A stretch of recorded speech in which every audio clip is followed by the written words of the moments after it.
Welcome to episode 24 of the Shenanigans Podcast. I am your host, Tommy Tsunami. We got my main man, Murph, over here. And as you see, we got a third face up above me. We have... Sorry, my introduction went away. I lost it. Give me a second. I got it right here. I've got the message. Oh. We've got representing Real Pro Wrestling as well as CCW and some others. He is the Real Pro Legacy Champion, number 10 in the Florida Top 100 Wrestlers, the Wildcard, Bobby Chrono! Welcome in, buddy. How you doing? I just saw you a couple weeks ago down in Fort Myers. I am not gonna lie to you. I'm doing pretty well. I still am kind of shocked that they were like, yeah, number 10 was Bobby Chrono. I was like,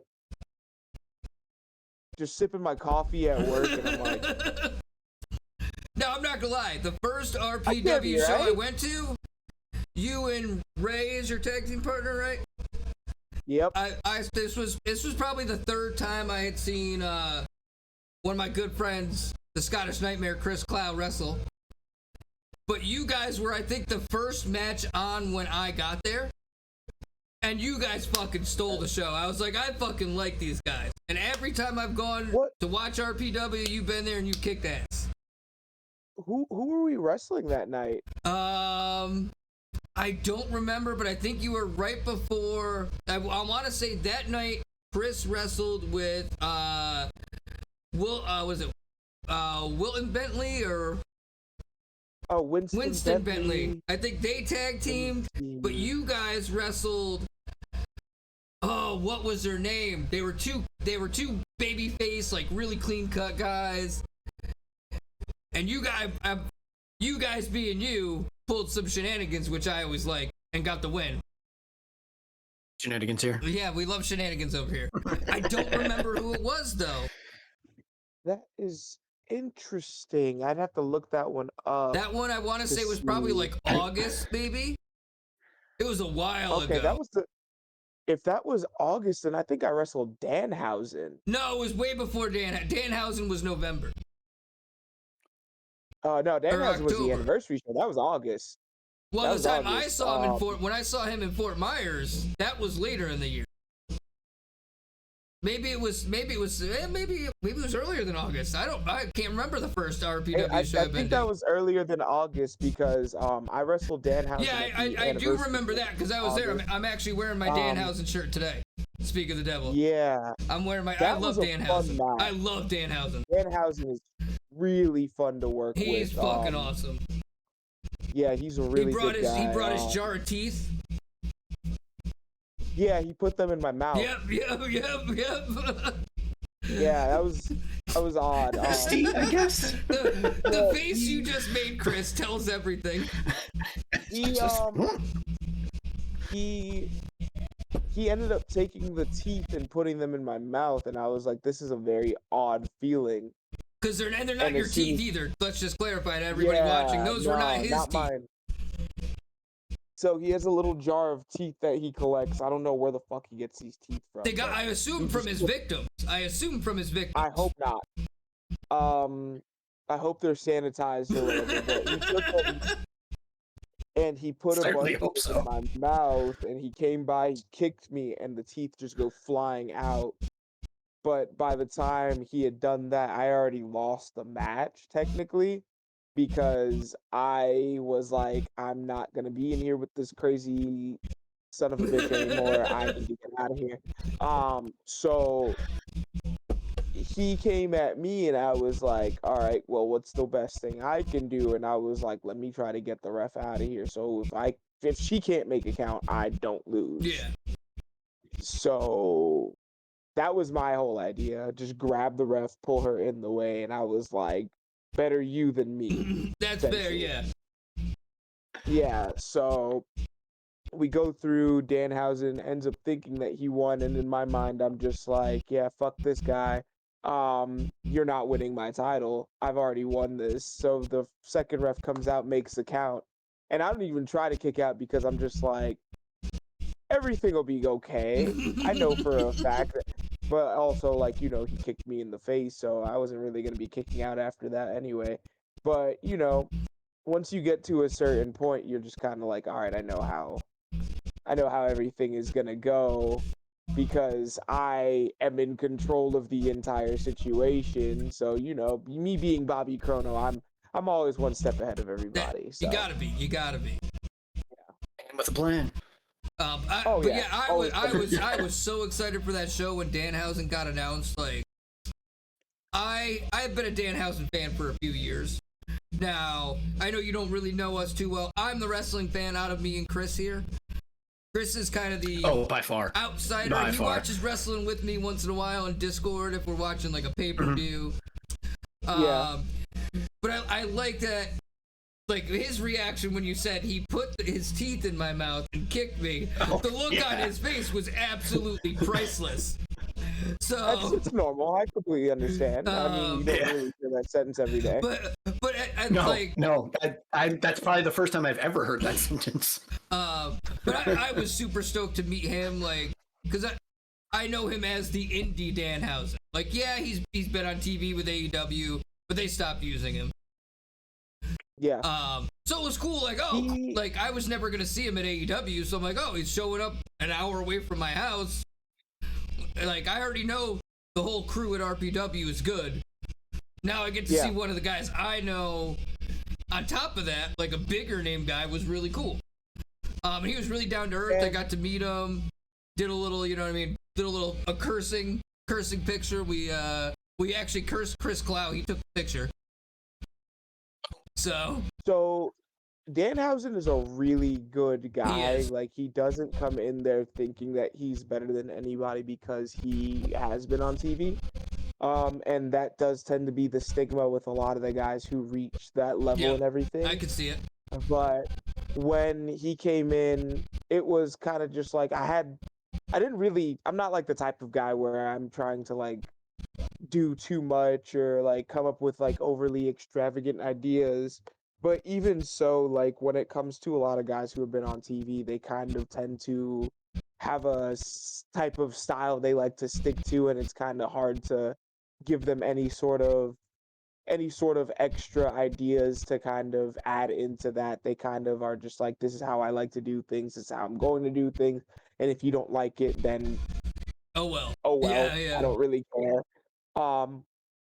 But with him, like, it was kind of just like, I was like, okay, well, here are some of the ideas I have for this match and the way that I want it to go at the very end. And he heard that, and he was kind of just like, okay, I'm willing to work with that. And I was like, that's how easy it is. Yeah. I was like, okay, well, all right, well, let's do that. And I feel like that's also why that match ended up being as good as it was, because he kind of was like, let's take both of our ideas, mesh them together, come out with this whole product that everybody can enjoy.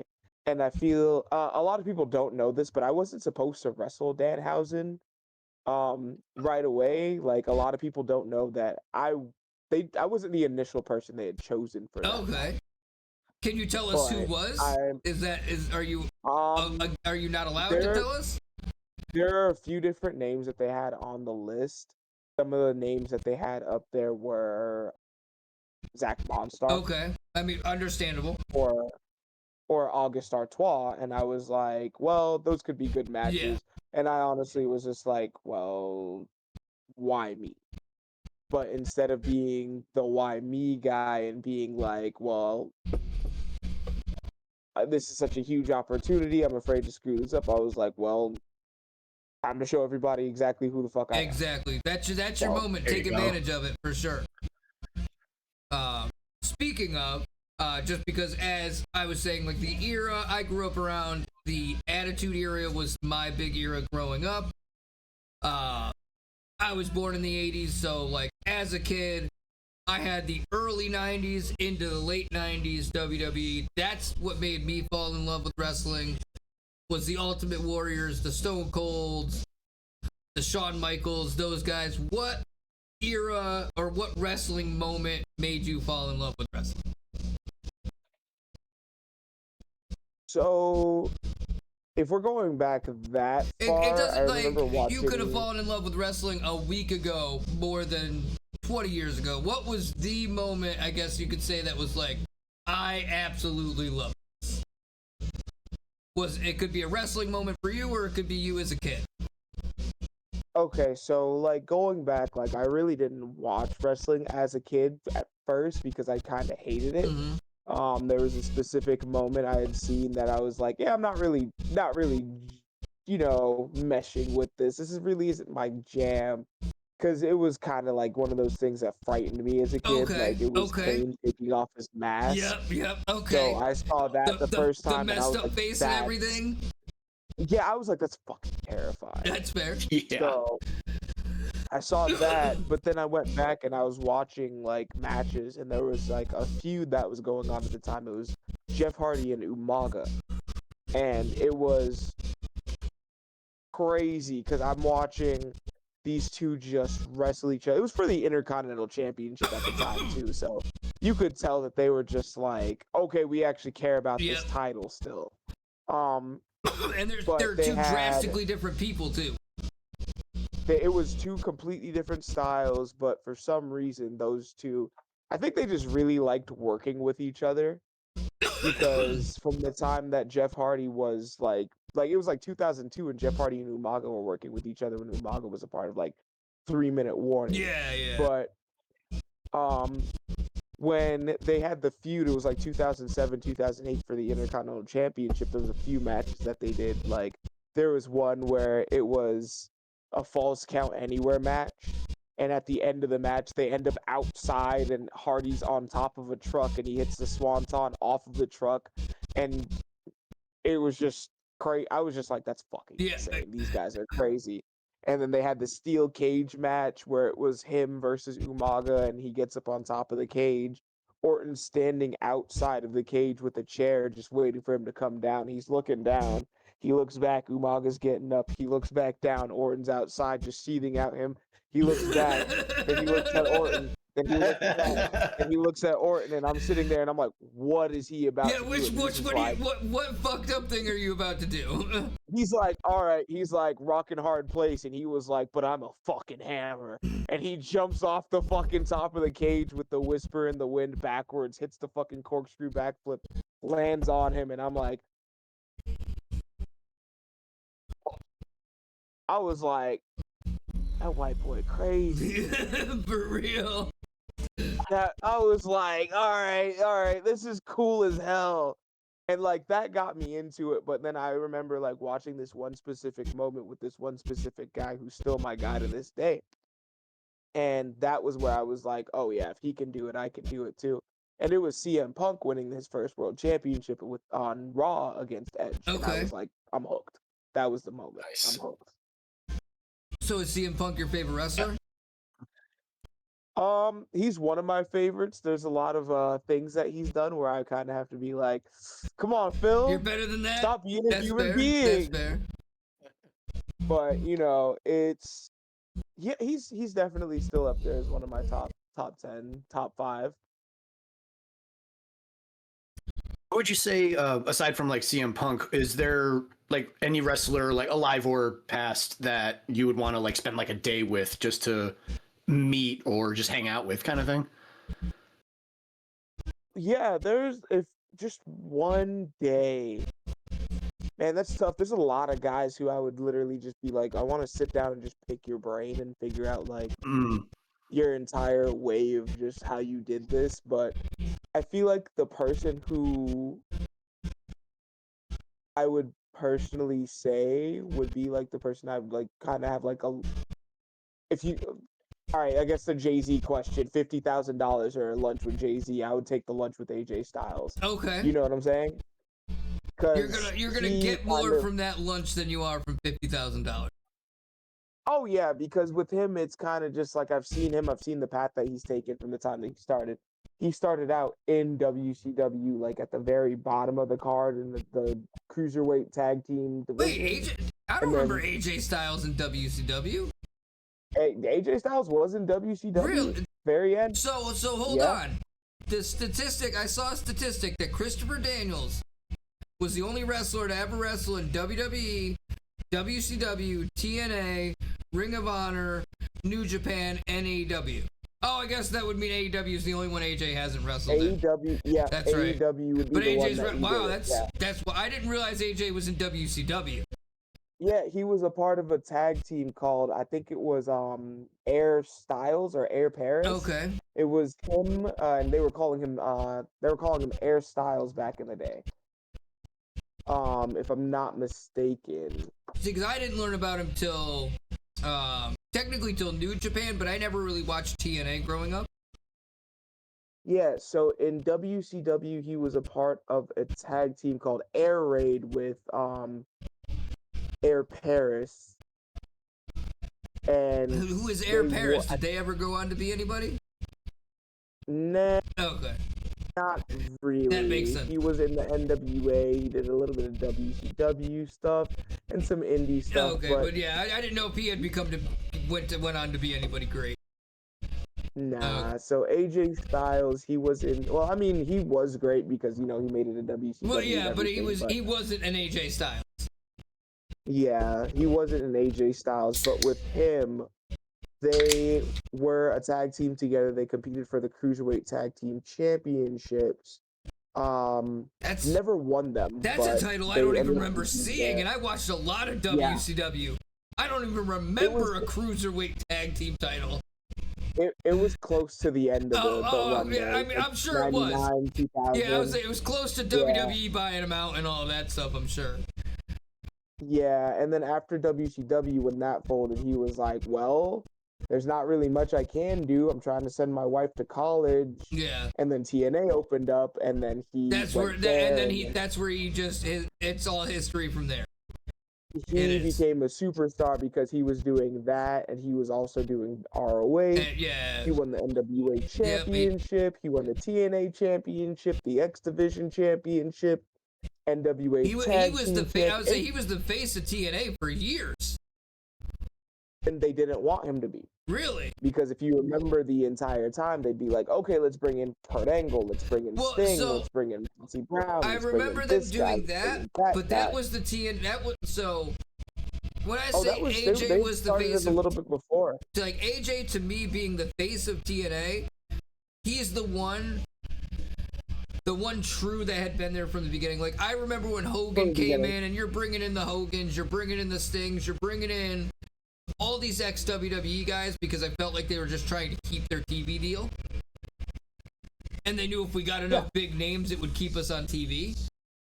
But that's when I started to fall out of TNA. If you make yourself relevant again, maybe WWE will want to sign me again is the whole thing. But a lot of those guys would go there for a little bit, like you have Jeff Hardy, you have... and it was them trying to get back to WWE, for sure. To get back to WWE. Christian, that's a huge thing that Christian did, but I remember with Styles, he was TNA through and through, and that's the thing with him. He was they always kind of had him in the background, even though he would win the world championship at times.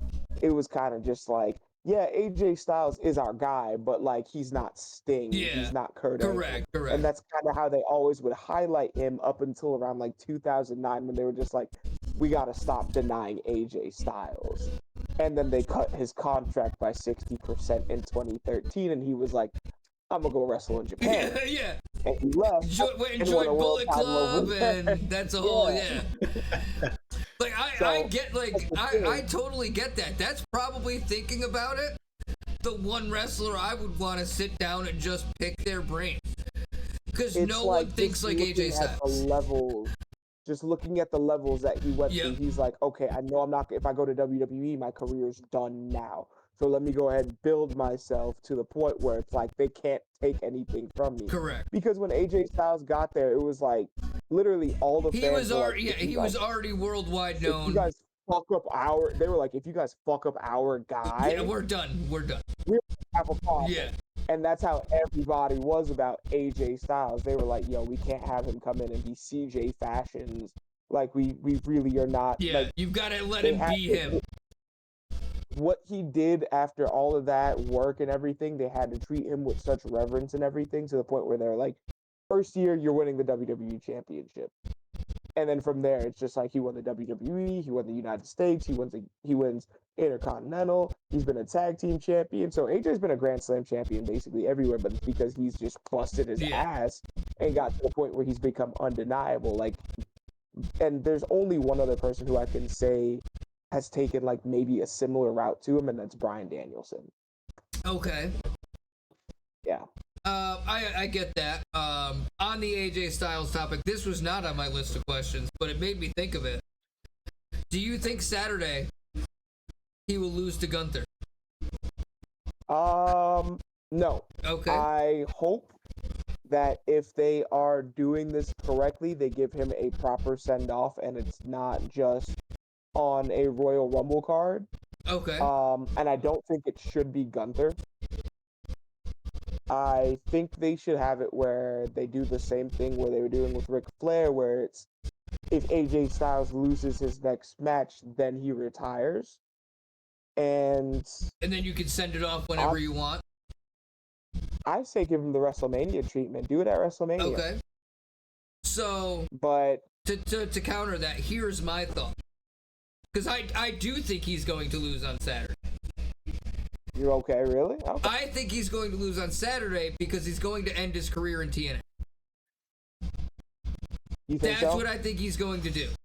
I think he's going to lose to Gunther because, don't get me wrong, I do like the idea of Gunther being a new legend killer, so to speak, like Randy Orton. He's going to be the guy that retires all these guys. Because I think he's going to be the guy that retires Brock Lesnar this year as well at SummerSlam. Be scary. I do think that's where they're going to go with Gunther, is he's going to be the guy that retires all these people. And just because AJ Styles has to retire from WWE, he does not have to retire from wrestling.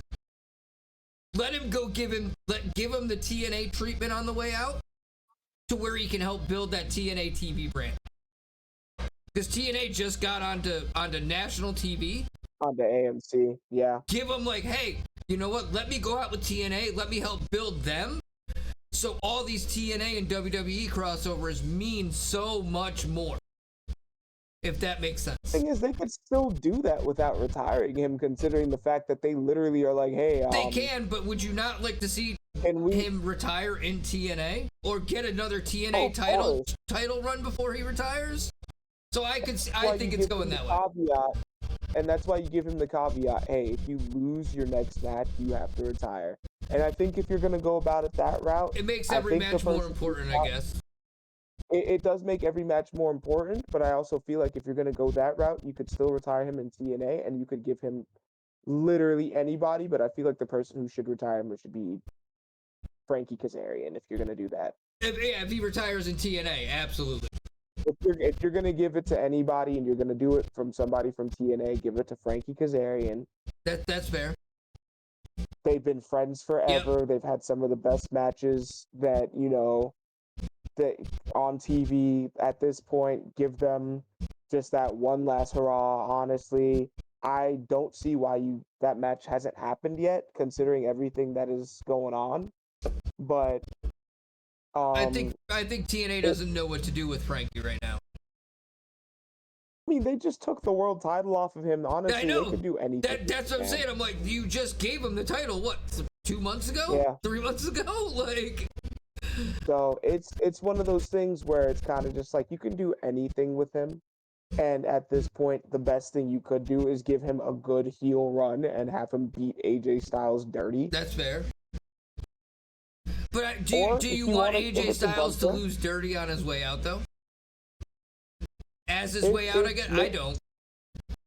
If it makes sense. I guess if it makes sense, but I don't think you do that. You, it's better. It's better than smiling John Cena tap out. So this was one of Chris's questions. Go ahead. Tommy, well, no, actually, this whole conversation made me think of something else, but I'll ask that afterwards. So, in terms of because I know there's a lot of stories and things that go into wrestling and everything like that. Do you think it's better to be retired by a friend or your greatest rival? Ooh, what storyline do you think would be better in terms of ending your career? It really depends because, in all honesty, if you wanted to do it, then you could do I say the greatest rival, because over time, that, that tells some of the best stories. Like when it was like you could say that, like there's an example that just happened. There was Okada versus Tanahashi at Wrestle Kingdom this past year, I didn't and watch they that. had wrestled I each gotta go other. back and watch that still. It was such a good match. I heard it was like an for hour plus match, wasn't it? It was, yeah, it was a long match, and they had wrestled each other at least 12 times in the last 14 years. So Okada and Tanahashi's story was kind of intertwined from the beginning, because Okada came back as the Rainmaker and was like, Tanahashi, I'm going to beat you for your title. I don't care what you say. I'm here to show everybody who I am. And then first match back, he beats Tanahashi. Then they go trading the title back and forth. They have some back and forth matches. Okada can't beat him at Wrestle Kingdom. That's the whole story that they have going into it. And like they just keep telling that story over and over again until Tanahashi's ready to retire. Okada's over in AEW. Yeah, no, I know that. I've been watching him in AEW. Well, bits and pieces. I've kind of veered away from it, but so they had him over there with Takeshita. Yeah, he's in the Don Callis band, but well, he was with the Young Bucks again, which I was all for when he first came over. I'm like, give me the Young Bucks, Okada, and Kenny Omega any day of the week as a fucking staple. I'm all. And now he's with the Don Callis family, and no one was expecting him to go show it back in New Japan. He walks out, and the entire crowd loses their mind because they're like, all right, we're going to get to see Okada and Tanahashi one last time. Yep. It was supposed to be Shinsuke Nakamura. We're not going to talk about that, though. Oh, that would have been so fucking good. It was supposed to be Nakamura, but he couldn't. I would have lost my shit if that match happened. And that's why they ended up giving him the AJ Styles match, because they were like, we're going to give it to you as a consolation prize. That's a 1A and a 1B. That's not even a consolation prize, because when AJ Styles came to WWE, that Royal Rumble that he showed up, I lived with a former best friend of mine. He's the one that actually got me back in wrestling. Now, I had known about the AJ Styles, Shinsuke Nakamura, like, history from a friend that was watching wrestling for years. They did that match the week before they both got signed. So, not even that match, just their other matches in general. Mm-hmm. Like, so when he showed up and Nakamura showed up, I'm pretty sure it was the same Royal Rumble, right? Nope. So Nakamura had actually showed up a few months later in NXT. And he had his debut match against Sami Zayn. I knew it was very close to each other, but when AJ Styles showed up, I lost my shit, and my roommate at the time was looking at me like, he's like, I've heard of him. I go, I was like, trust me, Nakamura's coming.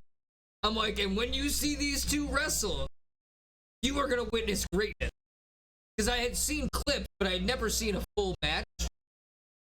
So it's like, once I watched a full match, I said, this is some of the greatest wrestling I've ever watched in my life. I had watched the Wrestle Kingdom match literally the night before the announcement that they had gotten signed. So, like, the night of. See, I didn't hear anything about them getting signed. It was a complete surprise when AJ showed up at the Royal Rumble. So, they did Wrestle Kingdom on the 4th. They did New Year's Dash on the 5th. Wrestle Kingdom was for the Intercontinental Championship, so it was Nakamura versus Styles for the title. Then they did a tag match where it was Kenny Omega and AJ Styles versus Shinsuke Nakamura and Okada, or it was one of the junior heavyweights over there. Yep. And AJ Styles and Kenny Omega won, and then Kenny Omega turned on Styles, and everybody was like, what the fuck is going on? And then that same night they had announced AJ Styles. Was he still in Bullet Club at that time? Yeah. Okay, that's what I was saying. He got kicked out of Bullet Club right before he went to WWE, right? They jumped him out that night, and then they did the 2 Sweet with Carl Anderson and Luke Gallows. Okay. And Gallows, Anderson, AJ Styles, and Shinsuke Nakamura were all announced to be gone that same night. and Nakamura was still the Intercontinental Champion, and I was like, what are they doing with the belt? They let him keep the belt, and he was a free agent. What the fuck kind of WWE 1996 Jeff Jarrett shit is this? I was like, my goodness. But to go on about that other question as well, what was the other question? That's the one I was ready to go into.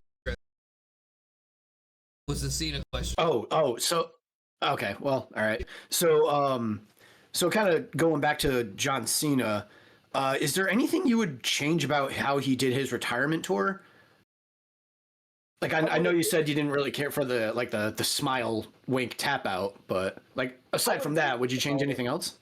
His last opponent, like there were so many people in that tournament that you could have actually had, or you didn't even have to have a tournament at all if you guys knew you were going to just give it to Gunther. Yeah. Because my whole thing was, what was the purpose of that? It was just a nostalgia pop for like 2 matches because they brought back Nick Nemeth and Matt Cardona. Yeah, Matt Cardona, yeah.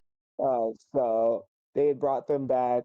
It was kind of just a nostalgia pop for those two.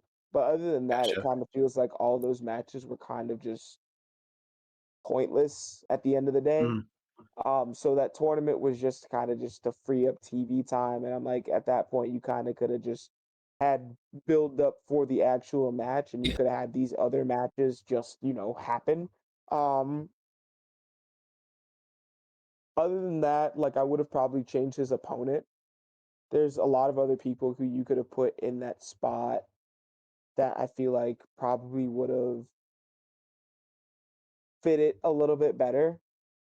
Like Gunther, I mean, it's cool that they're doing what they're doing with Gunther.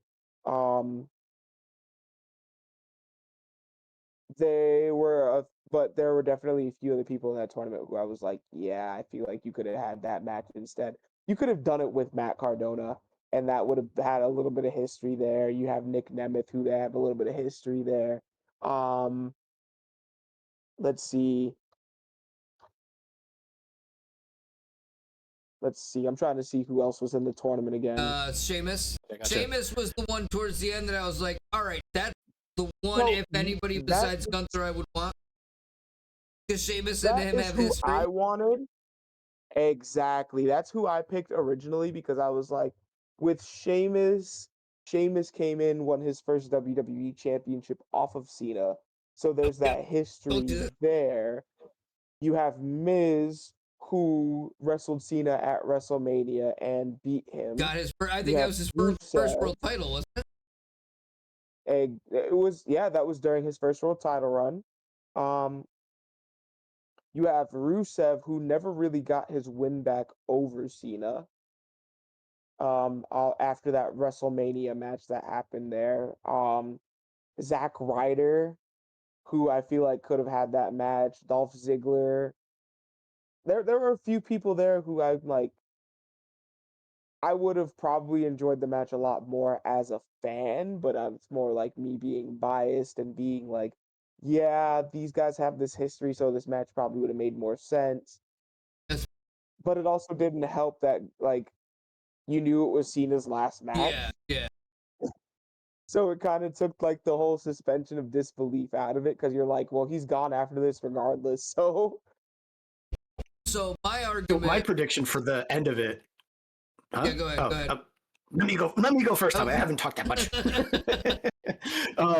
So my prediction for the whole John Cena thing, again, not being as big of like a wrestling fan as like obviously like Tommy, but my outlandish prediction was like, oh, okay, maybe because I remember when they brought out Brock Lesnar, like because it's seemingly out of nowhere to me at least. So my thought was, oh, he's just going to either lose to him in his last match or beat him for his last match. But then I remembered he turned heel with The Rock. So my thought was, okay, he's going to beat Brock Lesnar, but then The Rock's going to come out and beat his ass and then retire him that way. That would have made sense. Yeah, because that was the way I was thinking. It made sense to me, but like I get why they did what they did, but like it to me, like kind of goes back to the would you rather lose to your or last match be with your greatest rival or like best friend kind of thing. I think me being a casual fan, if you will, the Brock Lesnar versus John Cena rivalry made the most sense to me. And then adding the whole Rock wrinkle into it was just kind of fun. But to me, that's what I thought was going to happen. But then they announced the whole tournament thing, and then it just became what it became. So that's what I thought was going to happen. But obviously that didn't, not even remotely close. I feel like that would have made more sense, but it also would have, you know, hinged on if Brock was willing to actually, you know, have a good match, which he wasn't. You could also, he really did not care because Brock came in, he did the match, he did a few F5. That match was actually pretty sad to watch. I was like, it's kind of a contrast between the first match Brock when he first come back, because when he first came back, his first match was with John Cena, and it was one of the best matches I've seen to date. It was a no disqualification or no holds barred match or something like that, and they just beat the piss out of each other. And this is when Brock Lesnar was still willing to do stuff. Like, I remember at one point, Brock Lesnar sets up the steel steps, and he just looks at Cena. He runs back, hits the ropes, hits the steel steps, jumps over, hits a flying knee so fucking high and so hard. He hits the knee, clips his leg on the top rope, and hits a full front flip all the way down to the ground. And I'm like, okay. Damn. Yeah. Yeah, that'd do crazy. But then, like, it was right. And then the second match they had when it was for the title was a huge difference because it was just suplex. Right. And I feel like that's when Brock Lesnar realized, hey, I don't really have to do much to make money here.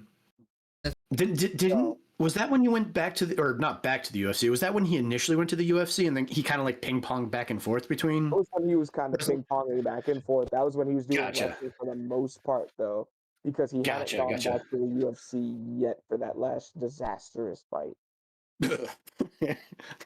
Got beaten in like, what was it, halfway through the first round with a. Oh no, he won. And then that was Frank Mir, but he won. And then he pissed hot. Really hot, yeah. Yeah, that's right. I remember. So something that Chris made me think of, just bringing up the John Cena thing and then mentioning The Rock. Why did we go nowhere with that story? Because The Rock didn't want to go anywhere with it. That's why. I guess that's fair. That's really the honest answer. But I'm just like, when he brought up like, oh, The Rock coming back for a while, I was like, you know, because he also was like, well, what if The Rock shows up? He's like, I have your soul. You can't retire. That was another thing you brought up to me, Chris, back when we were talking about originally. And I was like, you're right. He technically owns John Cena's soul. Anything would have been better than what we got with so that I don't agree with that. I am all for John Cena going out the way he went out. I don't think the wink was necessary.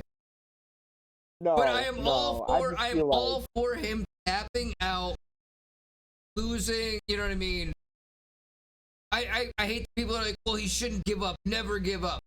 He wasn't giving up to the person, he was giving up the time. Like, yep. He like, and that's what a lot of people didn't understand. And I'm like I'm all for him giving, like, the guy that never gives up eventually has to give up. That's just how the world works. Like, you know what I mean? Yep. So I didn't hate him tapping out. I don't think he necessarily need to wink. But for the people like me, I was like, all right, you know what? He's just like, this is for you guys. And exactly I can get the opposite perspective of it, but I didn't hate it.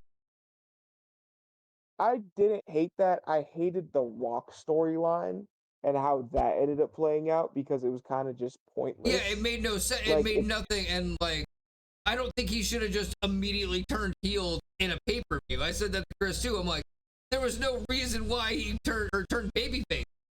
Sorry, when he went back to being a babyface, it was just, he wrestled Cody, and he's like, now I'm a good guy again. Now I'm a good guy. It was like there was no, Cody didn't give him a reason to turn good guy other than beat him.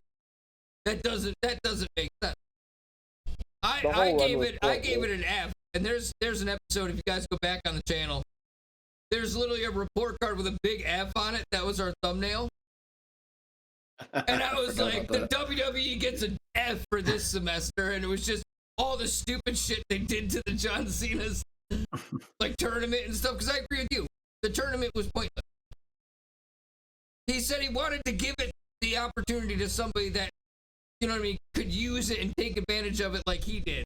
And he gave it to a guy that didn't really need it. I personally, especially when we had those surprise entrants, why did we not get Joe Hendry in that tournament? Bro, Joe Hendry has been manifesting a match with John Cena for the last year. Why did we not give Joe Hendry John Cena's retirement match? That's who I wanted. That was the newer guy, right? That's the guy. Say his name and he appears. That guy. But Gotcha, why did we not give Joe Hendry the, you know what I mean? He's probably too new, if anything. They could have given Joe Hendry that match or any match with John Cena along the way. But you could have. He got to show up on his retirement night, so he got that. But I really think Joe Hendry should have been the guy that did it. Imagine what that could have done for Joe Hendry. The funny thing about Hendry is that, like, he is newer, but at the same time, he's been doing this for so long, and people are just now starting to pick up on him. And the problem is he's recently gotten a fan.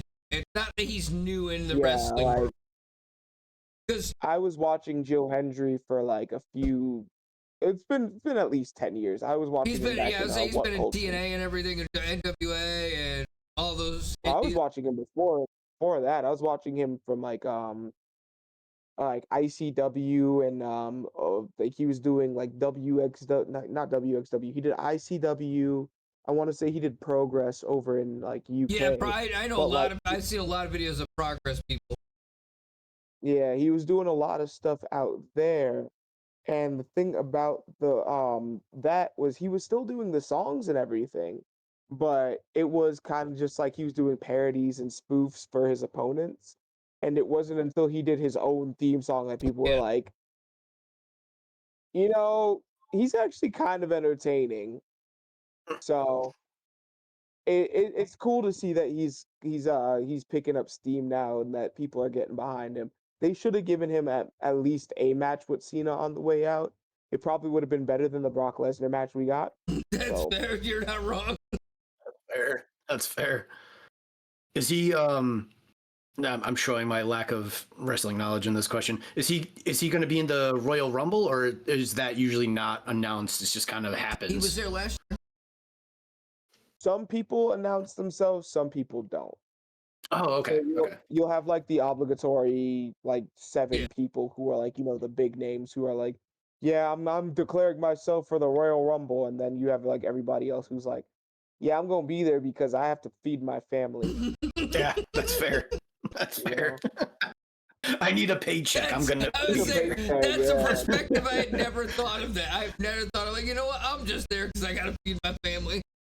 I'm here because I gotta feed my family. I know I'm not winning. You think Akira Tozawa thinks he's gonna win every year? You're not wrong. He's still gotta be there. Yeah. But to say you've been in a Royal Rumble in itself is worth it. Right. You know what I mean? Like, of course. Yeah, because that's a recognizable thing. That like, hey, I went to this thing like WrestleMania or Royal Rumble, or like you were at a big event, so it's like, aha. It's one of the big 4 is the thing. Like, people know Royal Rumble, WrestleMania, Survivor Series, and SummerSlam. Those are the 4 people know, for the most part. I wouldn't even say that Survivor Series is one anymore. Not anymore. Well, they know it for War Games. Those are always a big thing. The War Games. Yeah, I'd say Money in the Bank though is more important than Survivor Series, though. Yeah, I'd say Money in the Bank is slowly starting to creep into that 4th spot. Oh, yeah, because it's an anytime title shot, so. Yeah, you kind of start to see where the picture for like a good portion of the year is going to go. And honestly, with Money in the Bank, it could either be a hit or miss nowadays because I've seen so many misses with Money in the Bank. I think Baron Corbin should have been a world champion, but you know what? We're not going to talk about that. Which Baron Corbin though? Which was your favorite? Stringy hair Baron Corbin. Well, the Lone Wolf. Well, okay. What do you mean? The best version of Baron Corbin. I did like Happy Corbin. I did like Happy. Happy Corbin wasn't winning a world title. No, he wasn't, but I loved him. There was just something about him that I loved. Lone Wolf, though, man. You would have had him shave his head. Yeah, that motherfucker would have won every title. I shaved my head. I got too much hair right now. This is ridiculous. Speaking of hair, like Chris has officially won our NFL football pick bet. Oh. So I have to cut all of this hair off in the next couple weeks. No. Good news, though. It's for a good cause. It is. Good news. It's going to be donated to Wigs. It's going to be donated to Wigs for Kids. So it's a great cause. We're gonna give it to children that need hair that have cancer. So we will be definitely donating it. Not Wigs for Kids. Yeah, no. Box for Love is the one that charges. That's the one you don't want to donate. Oh. I tried to donate to them one time. They're like, yeah, we charge X amount for the wigs to the kids. And I was like, I'm not giving it to you if you're going to charge their families. What's the point of me donating my hair for free if you're going to charge people for my hair? So I was like, I'll give it to Locks for Love. Like, they don't charge people. Like, I'll give it to them. No. Speaking of the Royal Rumble, though, what are your predictions? Who do you think's going to win? Any big surprises you think are coming? Who do I think is gonna win? Okay, so that's a tough one considering that it's kind of hard to see where they're trying to go with the title picture right now because the current champions are CM Punk and Drew McIntyre. Be interesting because it's not going to be Sami Zayn because Sami Zayn, he's competing for the title on Saturday. Drew's defending on Saturday against him, right? Yeah. So it wouldn't be him because that was going to be my pick originally. Sami Zayn? Yeah, he was going to be my pick originally to go after the World Championship or the WWE Championship. So,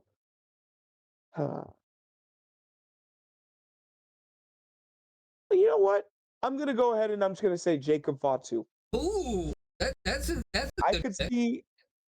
I could see Fatu winning the Rumble this year, and going after McIntyre. All things considered.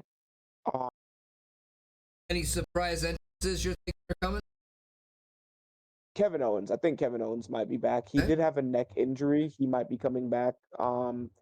Chris Jericho, I've heard, might be coming in, and that'll be an interesting one if Jericho does show up, because I do know he's not under contract currently. Surprises. There's not really too many people who could. I feel like they're going to bring a lot of people from NXT or TNA. So, I could see them bringing over Mike Santana since he is the heavyweight champion in TNA. Oh, they gave him his belt back. Good. I haven't caught up. I believe that he is the champion now, if I'm not mistaken. I know he was, and they lost to, I think, Kazarian. Yeah, he lost to Frankie. Yeah, Mike Santana is the champion now. So I could see them bringing him back in and doing something with him there. But other than that, there's not really too many people I think would be a real surprise. You're going to have Chris Jericho, who I think might be a surprise there, Kevin Owens. I'm also trying to think who else might be back. Lesnar did announce yesterday in the Royal Rumble. Lesnar announced he's in the Rumble. On Pat McAfee's show either yesterday or today. Fuck. Well, Brock Lesnar's probably winning it then. Who cares? Like, he's in it. Like, let's be honest. Shit. Like, I did see that it was either today or yesterday. I saw he announced himself in the Royal Rumble. Oh, Brock Lesnar's winning it then at that point. Like, what are we even fighting? Damn. I mean, I don't disagree with you. I figured, I wasn't gonna have information and not share it with you. Like, But it's either that or it's gonna come down to Fatu and Lesnar. I mean, you also got And Cody Rhodes still in the. Cody Rhodes is in the Rumble. Cody Rhodes ain't winning it again. I hope to God Cody Rhodes isn't winning another Royal Rumble. I'll eat my foot if Cody Rhodes wins another Royal Rumble. Like, nothing against him. He doesn't need it. He doesn't. Not at this point. It's an easy way to just get him in at WrestleMania and guarantee him at WrestleMania. That's all you do with it, and you don't need that to do it. He won it twice. He won it the last 2 years, yeah. Yeah, I'm good on that. I don't want to see that again. He'd be the first 3-time winner, though. No, he wouldn't be. Stone Cold won it 3 Stone times. Cold only won. No, I'm saying 3 in a row. Oh, I don't want to see him win it 3 in a row. Why would I want to see that? I'm just saying. That's probably why they're bringing Brock in, so Brock can do it. Yeah, I'm good on that. I'm real good on that. And he wouldn't have won it 3 in a row because he won it 23 and 24. Last year he wasn't in it because he was. Oh, that's right. He wasn't in last year. That's right. So he wouldn't even be 3 in a row. Yeah, like at this right. point, You're right. I'm wrong. I don't want to see him. You're right. I'm wrong. I forgot who won it last year then. That was Jey Uso. Oh, that's right. That's how he beat Gunther. That's right. We wasted a Royal Rumble, everybody. Yeah, you could have had Jey Uso beat Gunther a whole other way, and you could have had him do so many other things, like. But I mean, I guess it's giving him his WrestleMania moment. You could have still given it to him. Do you know how many people make it to WrestleMania and don't win the Rumble? Bryan Danielson main evented it's not the same of being the main event at WrestleMania. Yeah, I get you. Like, Bryan Danielson main evented a WrestleMania and wasn't even in the Rumble that year. Yeah, but what? Oh wow. Was that also a year that they fucked over Punk? Because they did that a few years where. That was the year where Punk. Should Punk have main evented? Is my real question, because I feel like he probably should have. Main event it, and he said, I mean, he should have, but at the same time, Punk was like, "I'm out of here. I'm sick of this shit."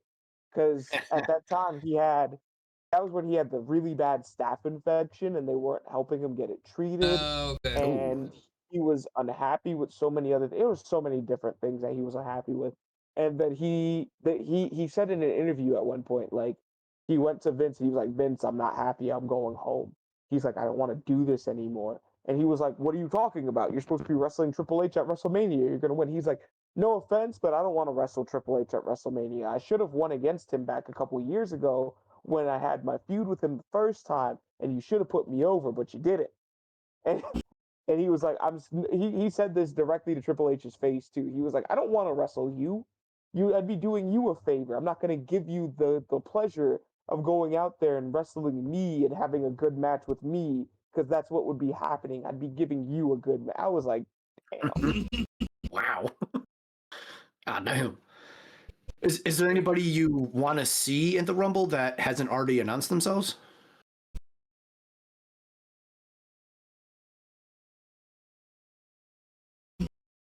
Tough one. That's a really tough one. Because, I don't know. You could Ethan Page. Let's put Ethan Page in there. Okay.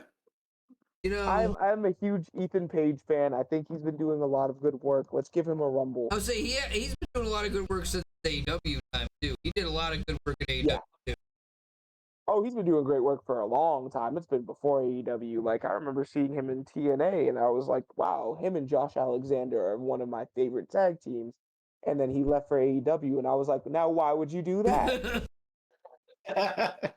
Wait, so do you not like AEW? I'm just curious. It's not anything about me not liking AEW. It's just the fact that I felt like him and Josh Alexander as a tag team would have gone farther than him in AEW as singles.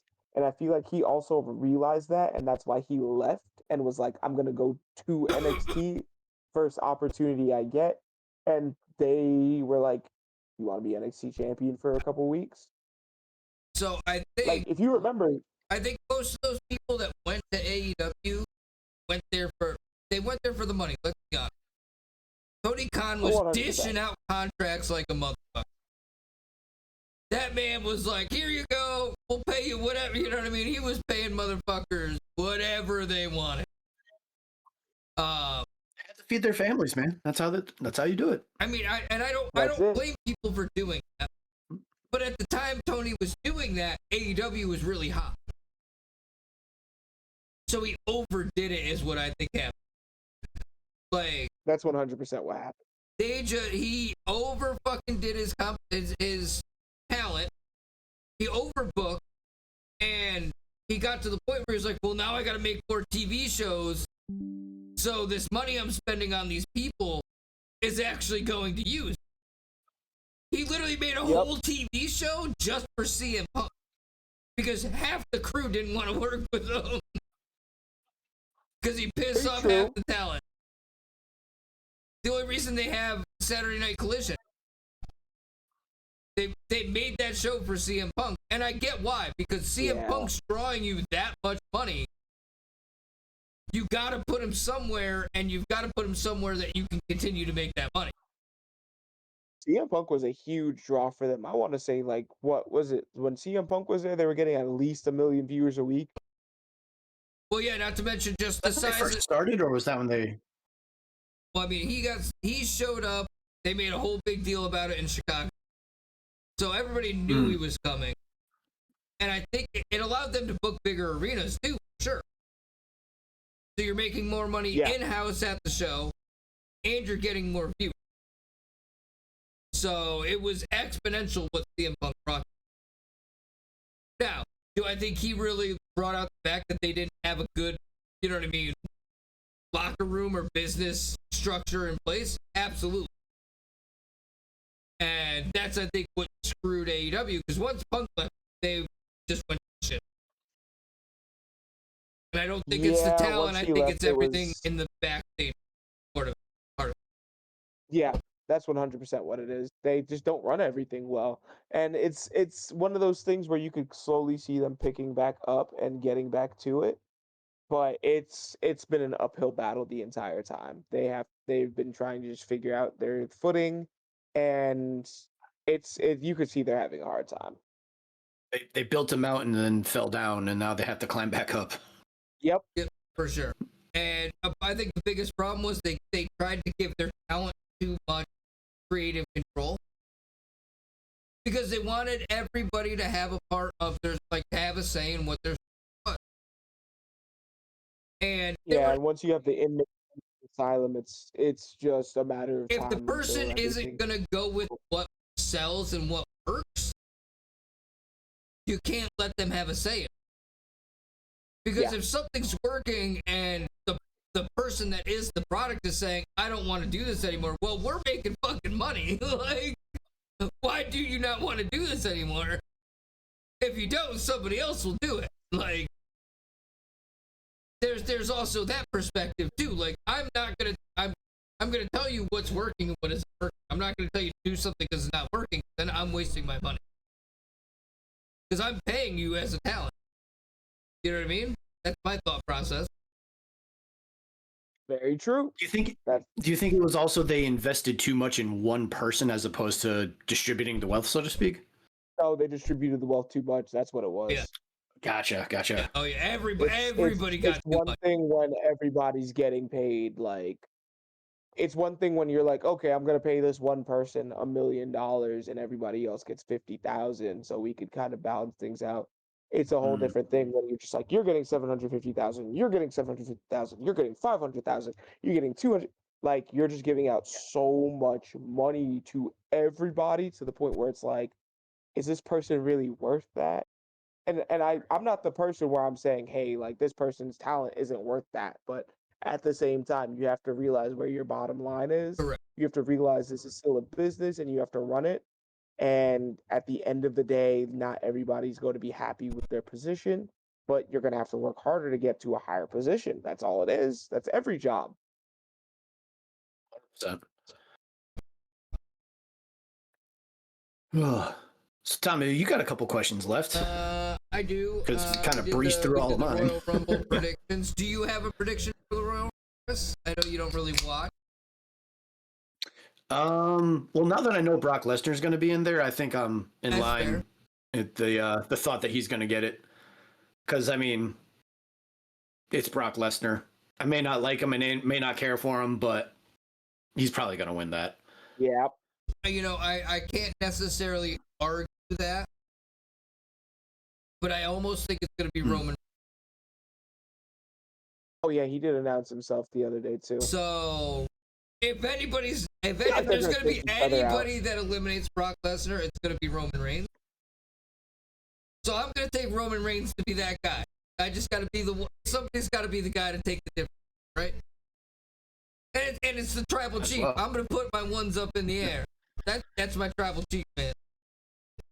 It's Roman Reigns. If that's the case, then I still think Fatu has a good chance of winning because they're gonna go ahead and eliminate each other. As they go ahead and eliminate each other, Fatu's just gonna look over and eliminate the person who's still in the ring. So, who do I want to win? I would rather have Jacob Fatu win. Do I think he's gonna win? I just don't think he's going to. That's who I would like to win.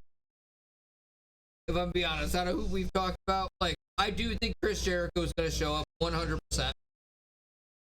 Because I also saw today WWE looked into the trademark of Judas, which is Chris Jericho's original entrance song in AEW and New Japan from his band Fozzy.